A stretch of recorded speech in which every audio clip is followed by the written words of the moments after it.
I'm doing something different today.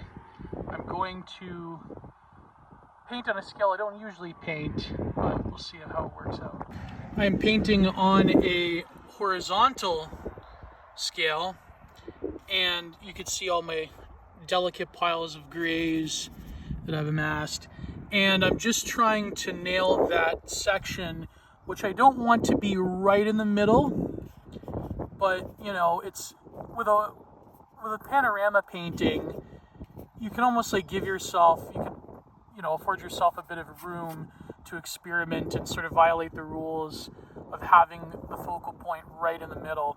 But we'll see how it turns out. So I'm just hammering in the basic shapes that I see, and obviously that plane will be bigger, and you just have to really focus on simple shapes here and there, even though they're going to have a lot of breathing room when you actually get down to painting. So I basically have pretty much everything down in terms of the roadmap. But a really helpful tip is to, I have to strain that medium soon, to always close your lid when you're painting.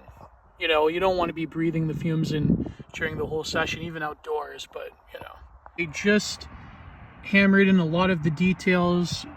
It's a good second pass. I think I'm just going to use straight up paint for this one. Very little medium, but we'll see how it goes. Now it's time to hammer in the highlights, especially with that back tree over there.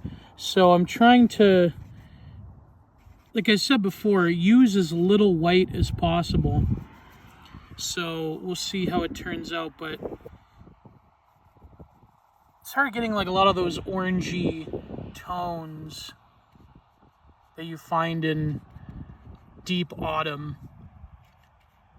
without sort of ruining the composition. Bring in a lot of the details. Now I just have to do the brightest brights with the sky and the darkest darks with that line of green foliage, the trees.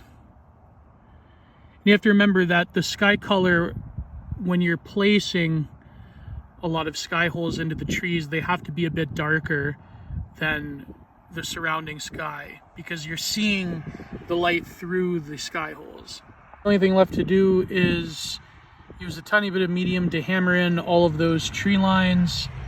And there we have it. On a gray day, I'm getting really cold. I might put in a little bit of highlights here and there, but yeah.